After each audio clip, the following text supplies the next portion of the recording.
ஈரானுடனான போர் குறித்து ட்ரம்ப் வெளியிட்டுள்ள அதிரடி அறிவிப்பு.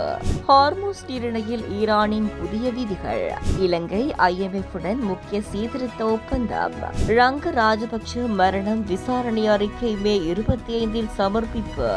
ஜெர்மனியிலிருந்து அமெரிக்க துருப்புகள் வெளியேற்றம். நேட்டோ அதிர்ச்சி. ட்ரம்பின் அதிரடி நடவடிக்கை. தமிழக சட்டமன்ற தேர்தல் முடிவுகளுக்கு கவுண்ட் டவுன் ஸ்டார்ட்.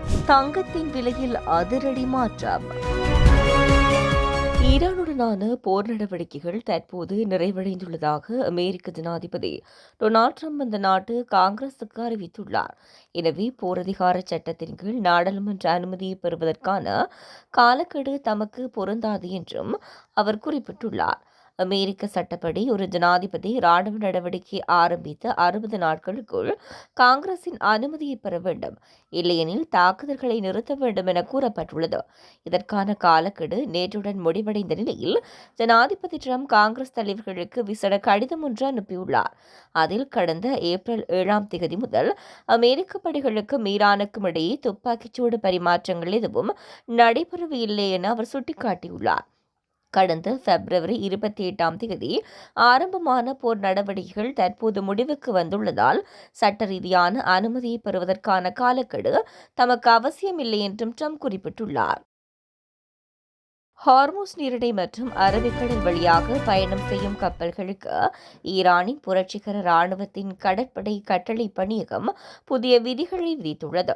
அதன்படி ஆயுதங்களை ஏற்றிச் செல்லும் கப்பல்கள் அல்லது அமெரிக்க ராணுவ தளங்களுக்கான தளவாடங்களை கொண்டு செல்லும் கப்பல்கள் எவையும் இனி ஹார்முஸ் நீரிணையை கடக்க அனுமதிக்கப்பட மாட்டாது என்று ஈரான் அறிவித்துள்ளது.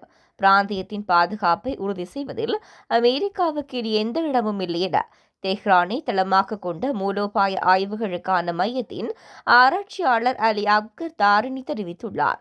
அத்துடன் பல தசாப்தங்களாக அமெரிக்காவுக்கும் அதன் அரபு நட்பு நாடுகளுக்கும் இடையே நடைமுறையில் இருந்த பாதுகாப்புக்கு பதிலாக எண்ணெய் என்ற ஒப்பந்தத்தை மாற்றியமைக்க ஈரான் தனது அண்டை அரபு நாடுகளுடன் பேச்சுவார்த்தை நடத்தி வருவதாக அவர் குறிப்பிட்டுள்ளார். இலங்கை அரசு மற்றும் இன்டர்நேஷனல் மானிட்டரி ஃபண்ட் இடையே முக்கிய பொருளாதார சீர்திருத்தங்களை முன்னெடுக்க ஸ்டாஃப் லெவல் ஒப்பந்தம் எட்டப்பட்டுள்ளது. இந்த ஒப்பந்தம் IF விரிவடைந்த நிதி வசதி திட்டத்தின் கீழ் 5 மற்றும் 6 மதிப்பீடுகளை நிறைவு செய்யும் வகையில் அமைந்துள்ளது. இந்த ஒப்பந்தம் IF நிர்வாக சபை அதிகாரம் பெற்றவுடன் இலங்கைக்கு சுமார் $700 மில்லியன் அமெரிக்க நிதியுதவி கிடைக்கும் என தெரிவிக்கப்பட்டுள்ளது. மேலும் அரசால் மேற்கொள்ளப்பட்டுள்ள பொருளாதார சீர்திருத்தங்கள் காரணமாக வெளிநாட்டு நாணய கையிருப்புகள் அதிகரித்துள்ளதுடன் உள்நாட்டு உற்பத்தி வளர்ச்சி மற்றும் வருவாய் சேகரிப்பும் எதிர்பார்த்தை விட மேம்பட்டுள்ளதாக IMF குறிப்பிட்டுள்ளது. அதேவேளை மத்திய கிழக்கு மோதல்கள் மற்றும் இயற்கை பேரிடர்களால் இலங்கை இன்னும் வெளிப்புற அபாயங்களுக்கு உட்பட்டுள்ளதால் பொருளாதார நிலைத்தன்மை பாதுகாக்கவும் உள்ளடக்கமாக வளர்ச்சியை உறுதி செய்யவும் சீர்திருத்தங்களை தொடர்ந்து முன்னெடுத்துச் செல்ல வேண்டியது அவசியம் என வலியுறுத்தப்பட்டுள்ளது. நிதியமைச்சின் வெளிநாட்டு வளத்துறையின் இடைக்கால இயக்குநராக பணியாற்றிய நிலையில் இடைநீக்கம் செய்யப்பட்டிருந்த ரங்க ராஜபக்ஷவின் மரணம் தொடர்பான விசாரணை அறிக்கை வரும் மே 25 குளியாப்பட்டிய நீதிமன்றத்தில் சமர்ப்பிக்கப்பட உள்ளதாக போலீசார் அறிவித்துள்ளனர். ஆரம்ப கணக்கீட்டின் அடிப்படையில் மேற்கொள்ளப்பட்ட உடற்கூறு பரிசோதனையில் அவரது மரணம் தற்கொலைக்கான சாத்தியம் இருப்பதாக தெரிவிக்கப்பட்டுள்ளது. அவர் தனது குளியாப்பட்டிய இல்லத்தின் தோட்ட பகுதியில் இறந்த நிலையில் கண்டுபிடிக்கப்பட்டார். $2.5 மில்லியன் அரசு தொகை சைபர் திருட்டு சம்பவத்துடன் தொடர்புடைய விசாரணையில் காரணமாக அவர் இடைநீக்கம் செய்யப்பட்டிருந்தார். இந்த மரணம் குறித்து விசாரணை நடத்துவதற்காக உதவி காவல் அதிபர் தலைமையில் 2 சிறப்பு போலீஸ் குழுக்கள் நியமிக்கப்பட்டுள்ளன. மேலும் சுகாதார அமைச்சு 4 நீதி மருத்துவ நிபுணர்களை கொண்ட விசேட குழுவை உடற்கூறு பரிசோதனைக்காக நியமித்துள்ளது. ஆரம்ப விசாரணைகளின்படி சம்பவம் நடந்த நாளில் காலை 10 மணியளவில் அவர் வீட்டின் பின்புறம் சென்றதாகவும் பிற்பகல் 2 மணியளவில் அவரது உடல் கண்டுபிடிக்கப்பட்டதாகவும் தெரிவிக்கப்பட்டுள்ளது. அவரது காலில் ஆழமான காயம் காணப்பட்டதாகவும் போலீசார் குறிப்பிட்டுள்ளனர். இதற்கு முன் குற்றப்புலனாய்வு திணைக்களம் அவரிடம் 3 முறை வாக்குமூலம் பதிவு செய்யப்பட்டிருந்ததுடன் வெளிநாடு செல்ல தடை விதித்திருந்ததும் குறிப்பிடத்தக்கது.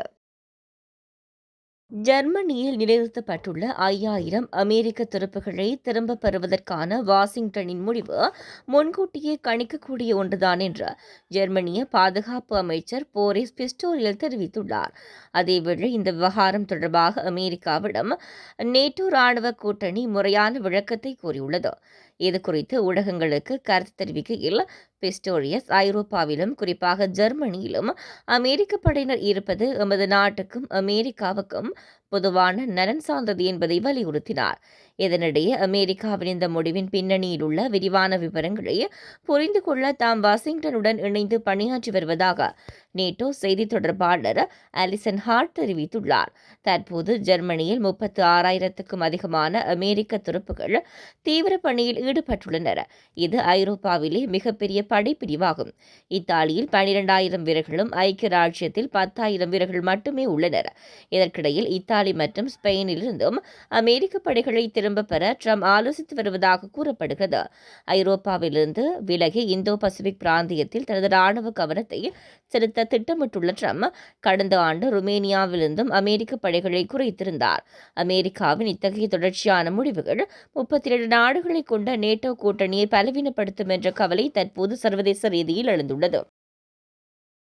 தமிழகம் உட்பட 5 மாநிலங்களில் கடந்த மாதம் நடைபெற்ற தேர்தலுக்கான வாக்கு எண்ணிக்கை நாளை காலை 8 மணிக்கு தொடங்குகிறது. இதற்காக தமிழகம் முழுவதும் 62 மையங்களில் விரிவான ஏற்பாடுகள் செய்யப்பட்டுள்ளன.